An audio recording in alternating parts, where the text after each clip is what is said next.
à organização pelo convite. É um prazer para mim estar aqui hoje convosco para apresentar este trabalho. Este trabalho foi um projeto de investigação que eu realizei o ano passado, sob a orientação do professor Cláudio Fernandes, e tenho que agradecer ao professor Cláudio imensamente pela ajuda que tive e pela orientação que ele me deu o ano passado. E este trabalho é sobre a teoria da representação de Gelfand, ok? Foi sobre o projeto de investigação que eu fiz. Ora, vamos começar então. Israel Moisevich Gelfand nasceu no dia 2 de setembro de 1913 na cidade de Okhny, perto de Odessa, na Ucrânia, e faleceu em New Jersey, nos Estados Unidos da América, no dia 5 de outubro de 2009. Apesar de não ter recebido orientação nos seus estudos, Gelfand frequentou a única escola da sua cidade e, alguns anos mais tarde, teve a sorte de trabalhar como atendente de vestuário na biblioteca principal de Moscou.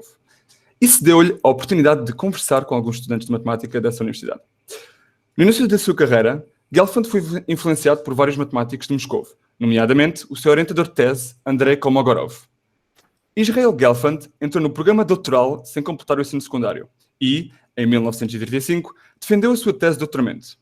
8 anos mais tarde, em 1943, o referido matemático e Mark Naimark apresentaram o famoso teorema que irei-vos apresentar nesta apresentação sobre álgebras C** e que mais tarde ficou conhecido como Teorema de Gelfand-Naimark. Israel Gelfand não alcançou a fama por resolver problemas famosos e intratáveis. Em vez disso, ele foi pioneiro em campos matemáticos inexplorados, lançando as bases e criando ferramentas para as outras pessoas usarem. Ele contribuiu substancialmente em diversos ramos da matemática, como a teoria de grupos, a teoria da representação e a álgebra linear. Vladimir Retak, um matemático russo notável, comparou as abordagens dos dois matemáticos mais famosos da União Soviética, Gelfand e Andrei Kolmogorov, com a analogia seguinte. Suponhamos que os dois matemáticos chegaram a um país com muitas montanhas. Kolmogorov tentaria imediatamente escalar a montanha mais alta, no entanto, Gelfand começaria a construir estradas. Achei esta analogia muito interessante e decidi então partilhar convosco. Ora, consideremos agora um espaço vetorial sobre o corpo K, em que K designa o conjunto dos números reais a complexos, e suponhamos que existe uma aplicação, okay, que vamos designar como produto, que verifica estas 5 propriedades que estão aqui listadas.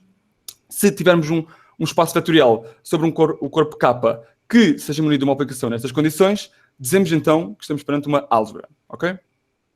Se para além disso existir uma norma definida na nossa álgebra, okay, uma norma que satisfaz aquelas 3 propriedades de norma que nós já conhecemos bem, e que, para além dessas 3 propriedades, ainda satisfaça a 4ª propriedade, que é a propriedade de submultiplicativa, ou seja, para quaisquer elementos da nossa álgebra, a norma do produto seja menor ou igual que o produto das normas, então dizemos que temos uma álgebra normada.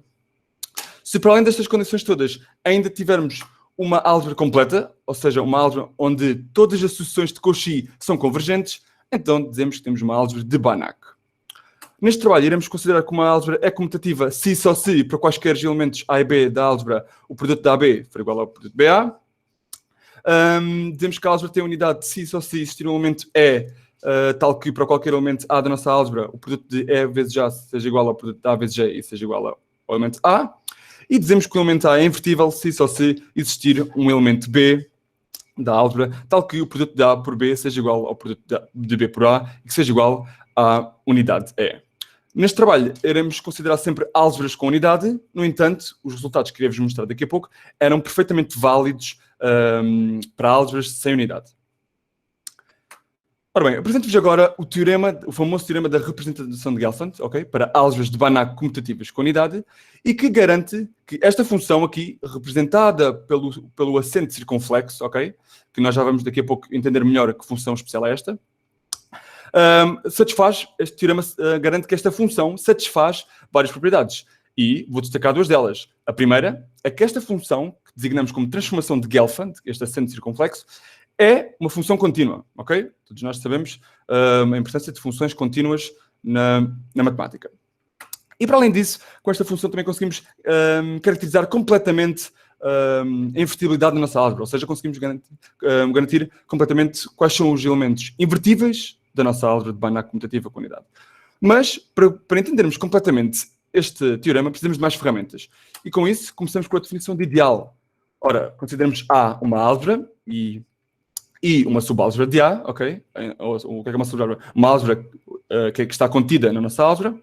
Dizemos que I é um ideal de A, se e só se para qualquer elemento A da nossa álgebra e para qualquer elemento I da nossa subálgebra, o produto de A por I e o produto de I por A pertença à subálgebra. Se isto for válido para qualquer elemento, para quaisquer elementos A pertencente à álgebra e para qualquer elemento I pertencente à subálgebra, dizemos então que temos um ideal. Dizemos que o ideal I é maximal se só se for próprio, ou seja, se estiver estritamente contido na nossa álgebra, e se não existir nenhum outro ideal próprio L que contenha estritamente este ideal. Um ideal I nestas condições diz-se então um ideal maximal. Vamos considerar agora a nossa álgebra sobre o corpo K, ok? Não se esqueçam que o corpo K aqui designa o conjunto dos números reais ou complexos, e seja φ uma função de A em K, ok? Em que A é a nossa álgebra. Dizemos que φ é um funcional linear multiplicativo se e só se φ verifica estas três condições. As primeiras duas condições são de condições de linearidade, ou seja, o φ da soma é igual à soma dos φs para quaisquer elementos A e B na álgebra. φ de lambda vezes A é lambda φ de A para qualquer elemento A na nossa álgebra e para qualquer elemento lambda no corpo K. E ainda uma terceira propriedade, que é a propriedade multiplicativa, ou seja, o φ do produto seja igual ao produto dos φs para quaisquer elemento A e B na álgebra. Vamos considerar o conjunto de todos estes funcionais lineares multiplicativos definidos na nossa álgebra como sendo o espaço de M índice A, e vamos munir este espaço da topologia fraca W'. O que é esta topologia? É a menor topologia que garante que estas funções ficam contínuas, ok? É a menor topologia que torna estas funções contínuas, estes funcionais lineares contínuos. Ora, mas então, qual é que será que é a relação que existe entre os ideais maximais e os funcionais lineares multiplicativos de uma álgebra? Ora, consideremos φ um funcional linear multiplicativo. Calculando o seu núcleo, ou seja, o conjunto dos elementos x pertencentes à álgebra, tais que φ de x é igual a 0, conseguimos obter um ideal maximal. E, reciprocamente, se considerarmos um ideal maximal, existe um só funcional linear multiplicativo, tal que o núcleo deste funcional linear multiplicativo seja igual ao nosso ideal maximal I. Ou seja, com esta relação conseguimos garantir que os ideais maximais e os funcionais lineares multiplicativos estão em bejação. Ou seja, existe uma relação bionífica entre estes dois conceitos. Posto isto, temos agora todas as ferramentas necessárias para entender o teorema da representação de Gelfand, que vos mostrei há pouco. Tal como nós podemos ver aqui, é a função, este centro circunflexo, que a cada elemento A da nossa álgebra faz corresponder a uma função contínua sobre o espaço dos funcionais lineares multiplicativos e que aqui representamos por A-chapéu. Mas que função é esta, A-chapéu? Esta função designamos como transformada de Gelfand e é a função que a cada funcional linear multiplicativo faz corresponder o valor desse funcional linear multiplicativo no elemento A. Okay? Esta função é uma função nestas condições, então dizemos que é a transformada de Gelfand do elemento A. Com este teorema conseguimos então garantir que qualquer álgebra de Banach comutativa com unidade pode ser encarada como uma subálgebra do espaço das funções contínuas sobre o espaço dos funcionais lineares multiplicativos.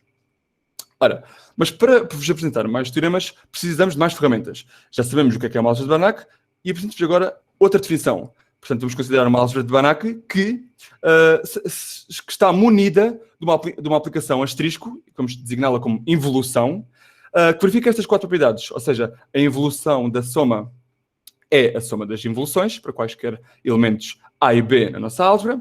A involução de um escalar por um elemento é o conjugado do escalar vezes a involução do elemento. A involução da involução do elemento é o próprio elemento. E a involução do produto é o produto das involuções por ordem inversa. Se tivermos uma álgebra de Banach munida de uma aplicação que verifique estas quatro condições, dizemos então que temos uma álgebra asterisco. Se para além disto ainda tivermos uma quinta propriedade, designada como propriedade C asterisco, que seja a norma da involução do elemento vezes o elemento for igual à norma do elemento ao quadrado, e se isto for válido para qualquer elemento A na nossa álgebra, então dizemos que temos uma álgebra C asterisco. Posto isto, conseguimos agora mostrar o primeiro teorema, o famoso primeiro teorema de Gelfand-Naimark, que garante que se tivermos uma álgebra C asterisco comutativa com unidade e se M índice A for o espaço dos funcionais lineares multiplicativos de A, então garantimos que a transformação de Gelfand, okay, aquela função acento circunflexo que a cada elemento da álgebra faz corresponder à transformada de Gelfand, é um isomorfismo asterisco isométrico de A sobre este espaço. Ou seja, com este teorema conseguimos garantir que qualquer álgebra C asterisco comutativa com unidade é isometricamente isomorfa ao espaço das funções contínuas sobre o espaço dos funcionais lineares multiplicativos da álgebra em questão. Ok? Mas agora fica a questão, não é? O que é que será que acontece no caso em que a álgebra C asterisco não é comutativa? Para isso, precisamos de mais ferramentas. E com esse intuito, começamos com a definição de representação. Vamos considerar A uma álgebra C asterisco, ok? Agora não temos a impor que ela seja comutativa. E seja H um espaço de Hilbert, ok? Um espaço completo para o produto interno considerado neste espaço.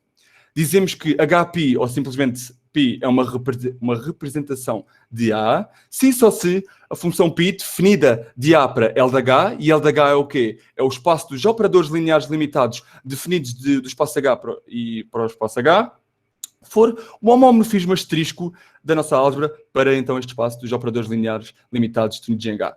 E o que é um homomorfismo asterisco? O homomorfismo asterisco é uma função que verifica essas 4 propriedades. Ou seja, as primeiras 2 são as propriedades de linearidade, ou seja, a π da soma tem que ser igual à soma dos π's para quaisquer elementos A e B na nossa álgebra. E π de um escalar por um elemento é lambda vezes π do elemento, para qualquer lambda no nosso corpo e para qualquer elemento A na nossa álgebra. π do produto, se for igual ao produto dos π's para quaisquer elementos A e B na nossa álgebra. E uma quarta propriedade, ainda que é π da evolução do elemento seja igual à evolução do π desse elemento. Se isto for válido para quaisquer elementos A, B e lambda pertencentes à álgebra e a K respectivamente, então dizemos que temos perante um homomorfismo asterisco. Dizemos ainda que a representação FL se e só se for injetiva, ou seja, se o núcleo desta representação for exatamente igual ao conjunto formado apenas pelo zero. Ora, consideramos agora o espaço dual da nossa álgebra C asterisco. O que é o espaço dual? É o conjunto formado pelos funcionais lineares limitados definidos na nossa álgebra. E que está aqui representado por este retângulo azul, como vocês podem ver. Dentro deste conjunto, né, destes funcionais lineares limitados, existe um conjunto mais pequenino, representado então pelo círculo verde, que são os funcionais lineares que verificam esta condição, ou seja, ρ da A asterisco vezes A seja maior ou igual que zero para qualquer elemento A na nossa álgebra, ok? Os funcionais lineares que verificam esta condição dizem-se então funcionais lineares positivos.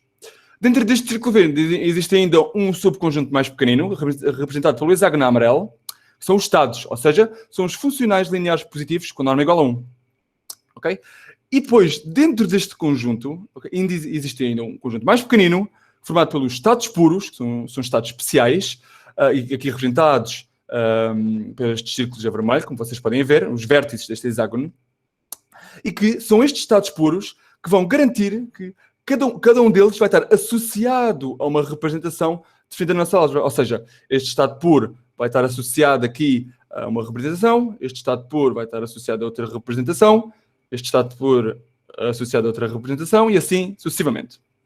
Ora, a grande descoberta de Gelfand foi que, ao considerar a representação universal, ou seja, a representação que se obtinha fazendo a soma direta de todas estas representações, conseguiríamos provar e mostrar que todas as álgebras C asterisco com unidade são isometricamente isomorfas sob álgebras C asterisco de L de H, sendo H um espaço de Hilbert. Ou seja, qualquer álgebra C asterisco com unidade pode ser encarada como uma subálgebra do espaço dos operadores lineares limitados definidos então no espaço de Hilbert.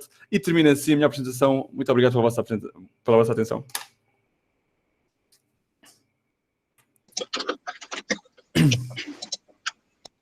Pronto, isto não há palmas, não é? Palmas. Pode-se bater, não há problema. Ok, agora estou disponível para qualquer questão que queiram perguntar. Não sei se alguém quer perguntar alguma coisa. Gonçalo, podes dar algum exemplo dessas álgebras C asterisco? Algum exemplo mais concreto? É isso mesmo que eu ia perguntar também. Era? Por acaso, se nós considerarmos, portanto, se nós considerarmos o conjunto de números complexos, em que a involução está a fazer o papel de conjugado, ou seja, se nós considerarmos os complexos com operação de involução igual ao conjugado, então a professora pode verificar que, não sei se está a ver o ecrã, se calhar não, Sim. que estas propriedades aqui, espera, ok, já passei, está aqui. Estas propriedades aqui, em que a norma é substituída pelo módulo, não é? Estas propriedades são verificadas, não é? Porque o conjugado da soma é sempre dos conjugados. Aqui o mesmo aqui o lambda uns vezes, neste caso, os escalados é complexo. E o conjugado de cada elemento é o próprio elemento. E pronto, e aqui como temos a propriedade comutativa nos complexos, podemos garantir estas propriedades. Porquê que está a fazer tanto barulho? Pois, não sei Acho que é o microfone da professora Ana. Acho que estava a fazer. Já desliguei. Ok. Obrigada. Pronto. A professora tem um exemplo dos complexos. Depois, é interessante, por acaso, foi uma excelente pergunta da sua parte, professora, porque eu estou a trabalhar agora pronto, com funções uniformemente quase periódicas e existe, pronto, agora isto aqui já é a parte disto, mas há um conjunto que nós designamos por AP, pronto, que é basicamente, portanto, conjunto formado pelas somas de funções de polinómios trigonométricos, ou seja, imagine que tem monómios, né? É elevada a lambda ix, ok? Agora considere somas disso. Portanto, é elevado a 2xx mais é elevado a menos 3xx, ok? Portanto, é possível demonstrar que esse espaço, o AP, que é formado por estas funções que eu acabei de referir, é uma subálgebra C asterisco do espaço, então, portanto, agora, não tenho certeza qual é que foi a notação que usei, mas é uma subálgebra C asterisco, então, de um espaço maior que, pronto, defini lá também no trabalho. Mas pronto, só para dar o exemplo que essas álgebras C asterisco estão mais presentes do que ou seja, não é só uma coisa que está para aqui e que não existe. Ou seja, como a professora pode verificar, há alguns exemplos, se calhar, existem mais, como é óbvio, eu não estou a lembrar de mais, mas é interessante que, de facto, no trabalho que eu estou a desenvolver agora sobre essas funções, há, de facto, álgebra C asterisco, e os complexos também é um excelente exemplo de uma álgebra C asterisco, considerando a involução igual ao conjugado e considerando o módulo como sendo a norma aqui definida. Ok? Gonçalo. Então há uma classificação, não sabes? Só uma classificação destas álgebras. Uma classificação.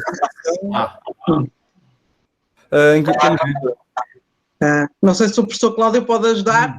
Então, pronto, os modelos destas álgebras C asterisco são sempre, como o Gonçalo acabou de provar, portanto, por mais estranhas que elas possam ser, elas vão ser sempre álgebras de funções contínuas em compactos. Portanto, se forem comutativas, são álgebras de funções contínuas em compactos, em espaços Hausdorff compactos.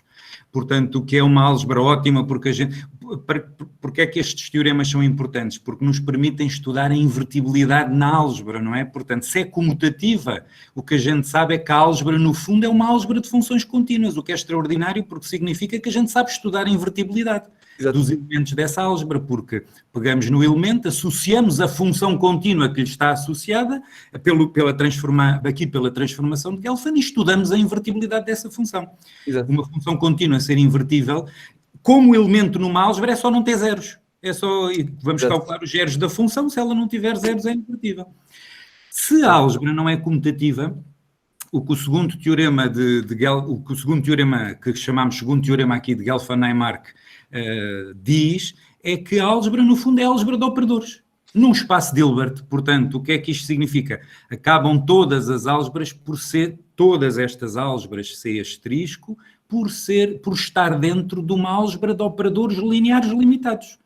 O que também vem pôr em evidência que todos vocês, pois a análise funciona, acho que todos vocês, se não tiverem, estão aqui alunos da Almagre? Então, pronto, vocês se calhar não, mas podem estudar alternativamente, portanto, em análise funcional, em TIAF, topologia, introdução, TIAF, topologia e introdução à análise funcional, nós vamos estudar este espaço, aliás, vocês já começaram a estudar o espaço dos operadores lineares na álgebra linear, só que em espaços de dimensão finita. O que é que isto tem de novo, a análise funcional tem de novo, é que os espaços deixam de ter dimensão finita e passam a ter dimensão infinita, e aí acontecem coisas que não estamos acostumados a encontrar quando o espaço é dimensão finita. Portanto, as nossas matrizes são operadores lineares, como vocês sabem, em dimensão finita, está bem? Portanto, depois em análise funcional, quem estudar análise funcional há de estudar este espaço dos operadores lineares limitados, está bem? Portanto, o que este teorema depois também vem mostrar é a importância destas álgebras de operadores. Já agora, mais uma chega. Então, e depois, este último teorema, é um teorema complicadíssimo. Isto é muito... A demonstração é fantástica, mas depois, no fundo, se nós quiséssemos representar uma álgebra, C asterisco, a gente sabe que de alguma maneira ela cabe dentro de uma álgebra de operadores lineares limitados, mas a forma de construir essa álgebra é complicadíssima, está bem? E, portanto, o que se faz na área de álgebras de operadores é encontrar generalizações da teoria de Gelfand, daquele primeiro teorema que diz que as álgebras, no fundo, comutativas são funções contínuas. E depois temos este que é o outro limite, está bem? E, portanto, o que a gente pretende é encontrar formas de generalizar o primeiro teorema e ficar ali no meio, de forma a ainda conseguirmos arranjar uma representação que seja palpável. Porque esta representação aqui do segundo teorema é extremamente difícil construir na prática esta representação. Está bem? Porque ela tem a ver com os estados puros que são difíceis de trabalhar, ela tem a ver com estas representações que temos de construir para cada um dos estados puros e depois ainda temos de somar aquilo tudo para conseguir ter uma representação boa. Olha, isso dos estados puros é fácil. O que é isso? O que é que são os estados puros? São funcionais. Ana, vamos deixar o Gonçalo dizer, que eu acho que ele sabe. Deixa lá o Gonçalo agora ver o que é que são os estados puros. Okay, a professora percebeu os funcionais lineares positivos e os estados, certo?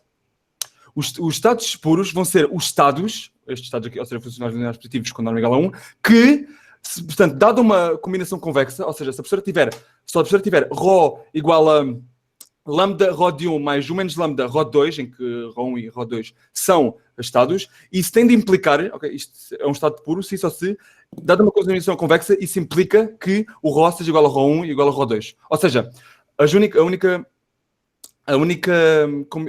combinação possível, está a perceber, professora? A única combinação convexa possível é quando o ρ1 é igual a ρ2 igual a ρ. Ou seja, todos os estados em que há outras combinações que dão o ρ já não são estados puros.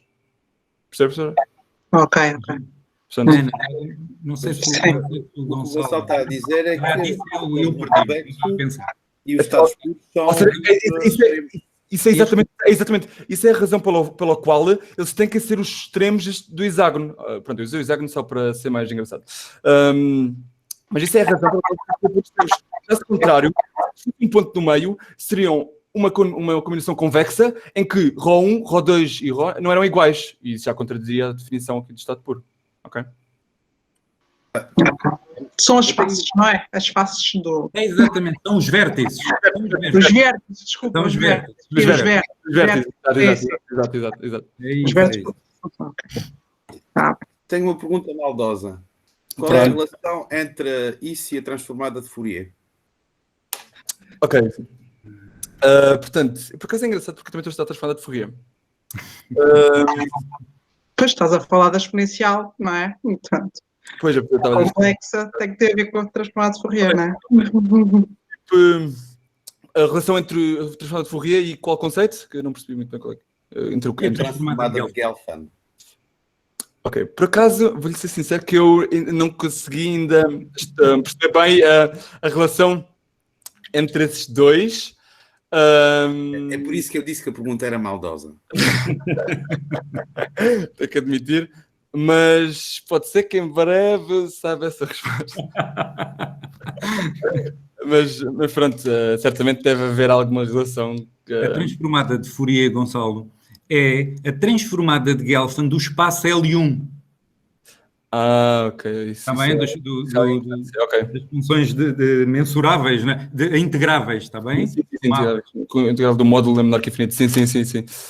Ok. Pronto, isto... O professor Filipe apanhou. Não, então é para aprender. A transformada de Fourier, aquele F-chapéu.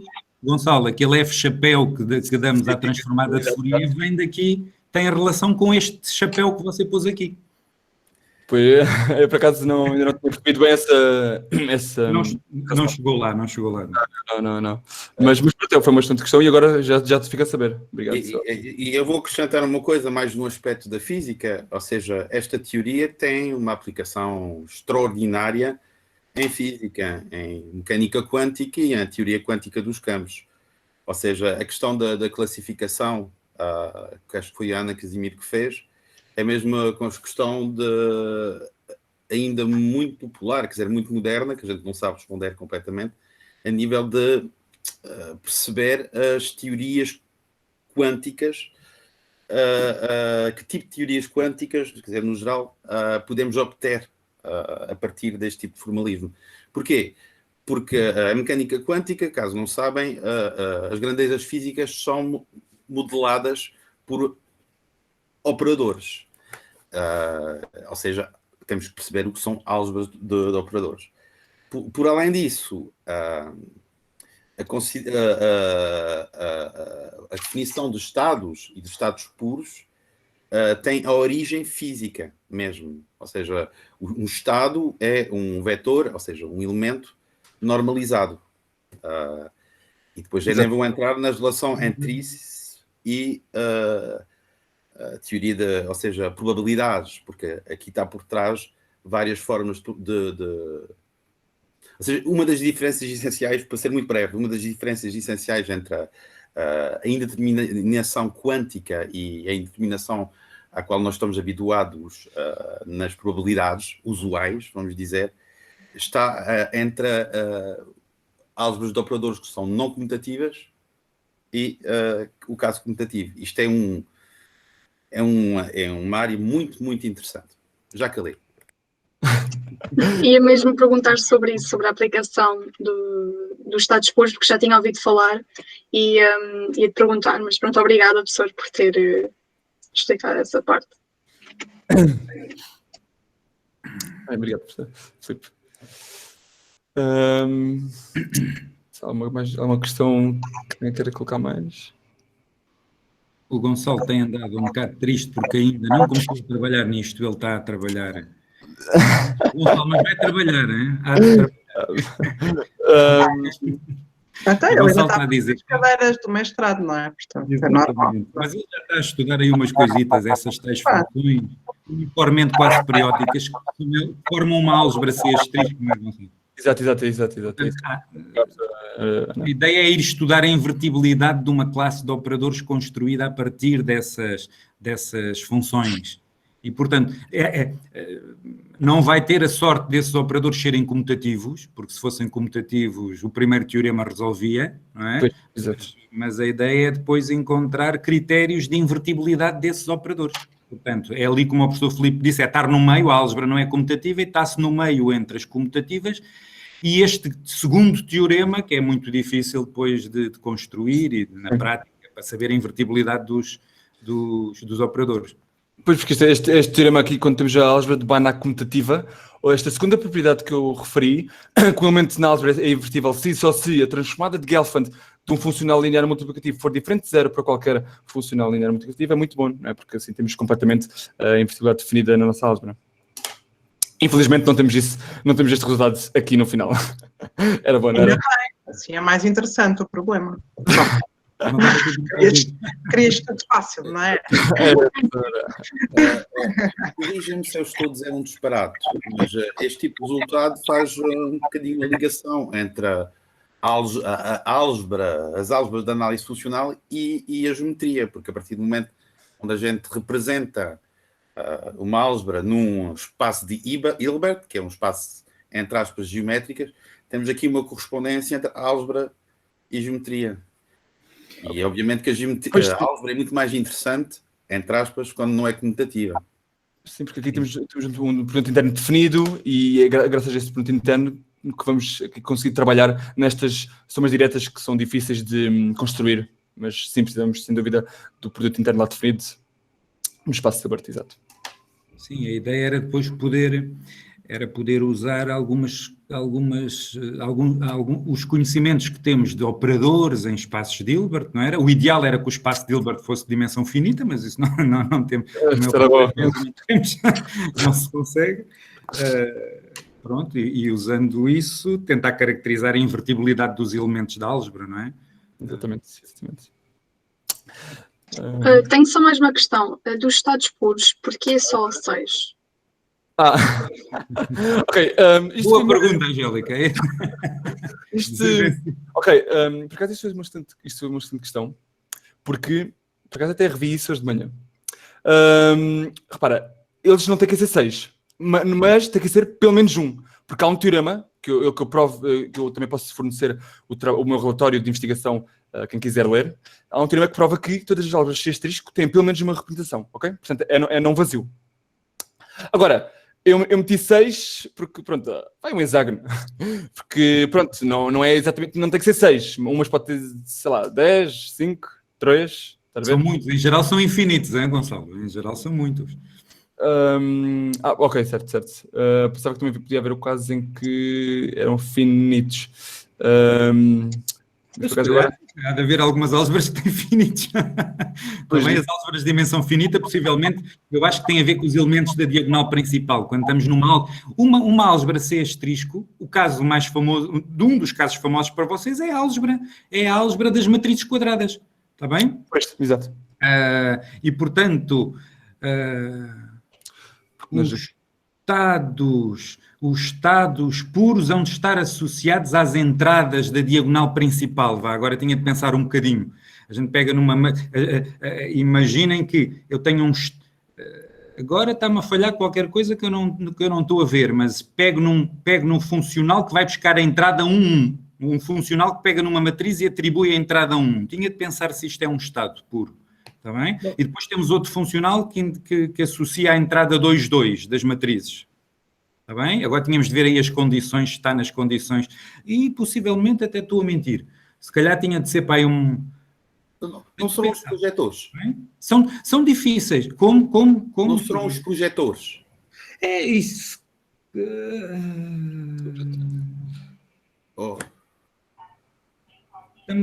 Às tantas, porque depois é à custa deles que construímos os outros, não é? Todos os outros estados. Deixem-me dizer uma coisa, estes estados são sempre muito difíceis de trabalhar com eles, está bem? Por isso é que é difícil este segundo teorema. Teoricamente ele está provado, mas depois a gente não consegue fazer muita coisa com eles, está bem? Portanto, eu nunca trabalhei muito com estes estados puros porque a gente não os sabe caracterizar. Quando a álgebra é comutativa, sabemos que eles são os funcionais multiplicativos, aqueles que o Gonçalo falou anteriormente. E mesmo esses são difíceis, está bem? Encontrar todos os funcionais multiplicativos de uma álgebra não é fácil.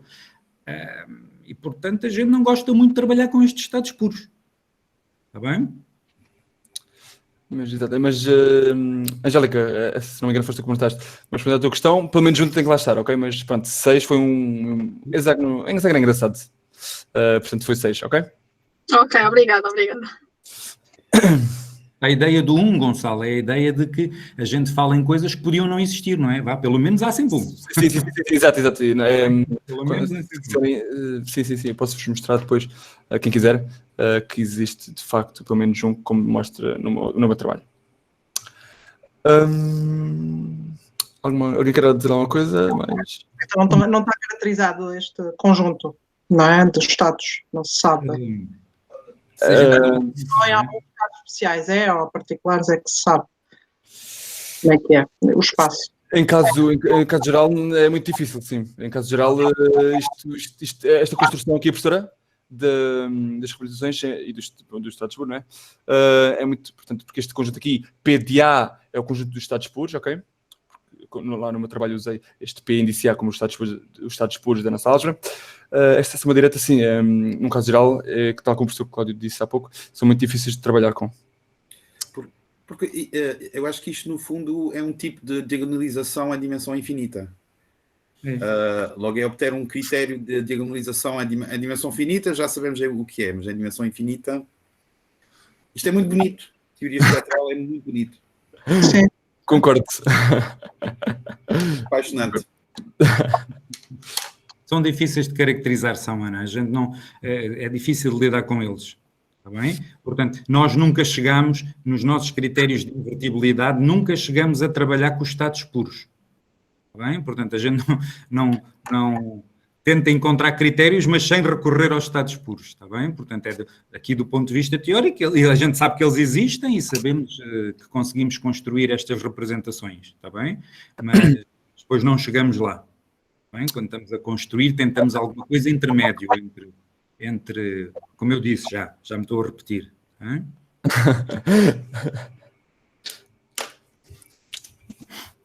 Ok, bom trabalho.